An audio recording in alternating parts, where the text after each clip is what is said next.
In Lesson 13, we're going to look at applying factors to the distributive property. And we're going to see what the distributive property looks like as we work through some problems today. So the directions say to find the GCF from the two numbers and rewrite the sum using the distributive property. Prove how the property works. So now basically what we're doing is we're learning a basic move that's going to help us out in math along the way. This year it's really just about rethinking how we can write some problems. So notice number 1 says 12 plus 18. We can obviously add these two numbers fairly easily together. However, it's not asking us to do that. It wants us to write it in a different method. So the way that we're going to do this is we're going to start by taking the two numbers and finding its GCF. And I'm going to do that by using that ladder method we learned yesterday. So in order to do this, I have to see a number that can go into both 12 and 18. Again, remember, it doesn't matter which number you start with. If I look at these two numbers, I see 6 can go into both of them. You may have started with 2 or 3. But I know 6 can go into both. 6 goes into 12 2 times. 6 goes into 18 3 times. 2 and 3 don't have a common factor besides 1. So at this point, I have found my GCF, which is the number down the side. If there's more than one, you would multiply those numbers down the side together. But I just have 1, so my GCF is 6. When I rewrite this, the way I'm going to rewrite it is by putting my GCF down, which is 6. I'm then going to put a parentheses, and I'm going to take these bottom two numbers and add them together inside. Now I'm adding them together because it was an addition problem to begin with. Okay, so I have my GCF outside, and I have my bottom two numbers inside the parentheses added together, or whatever type of problem it is. So that's one way of rewriting this, okay? So now I'm going to show you what that actually means. So I have my 6 and then my parentheses with 2 plus 3 inside them. So I'm going to show you that when you have a number directly next to a parentheses next to it like this, it means you're doing 6 times what's inside those parentheses. Now, typically with order of operations, I would do what's in the parentheses first and then multiply it, which is absolutely fine. But the way that we're going to do this is by using the distributive property.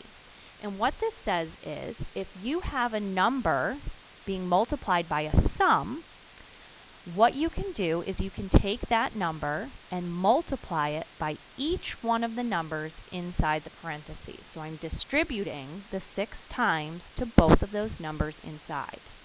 So in other words, I'm going to end up doing 6 times 2.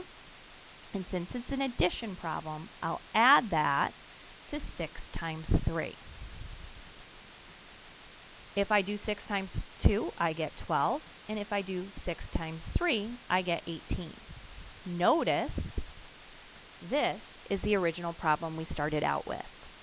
So this is really just a way to break down the original sum. And again, that's going to be very helpful to us as we move on in math throughout the years. Right now, we're just learning how we go about doing it. So let's looking at the next one, do the same thing. We'll start by finding the GCF of the two numbers. I see that 7 can go into both of these. 6 and 2 can both be divided by 2. 3 and 1 don't have a common factor besides 1. To get my GCF, I would do 7 times 2, or the numbers down the side, multiplied together, which is 14. Again, my GCF is going to go outside the parentheses. Inside the parentheses are the bottom two numbers from my ladder. And since it's an addition problem, they'll be added together. To prove this, I'm going to take what I got, and I'm going to distribute the 14 times to both numbers inside the parentheses.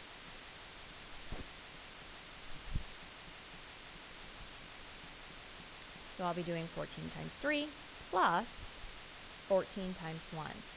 When I do 14 times 3, I get 42. When I do 14 times 1, I get the 14. And this was the original problem we started with. So again, just another way to write an addition problem. Now we're going to work backwards. We're going to use the distributive property and then prove that it works. So I'm going to take this and distribute the 4 times. So 4 times 4 plus 4 times 5. And that's going to give me 16 plus 20. To prove that it works, I'm going to do what I did in the top half. I'm going to take the 16 plus 20. I'm going to find the GCF of those two numbers, put it outside a set of parentheses, add the bottom 2 together, and see if I wind up back at the original problem, which I do. Okay, so here I'm going to distribute the 6 times. So 6 times 1 plus 6 times 8, or 6 plus 48. For my proof, I see they can both be divided by 6. Put my GCF outside a set of parentheses, the bottom 2 added inside the parentheses since it was an addition problem, and my original matches what I got here.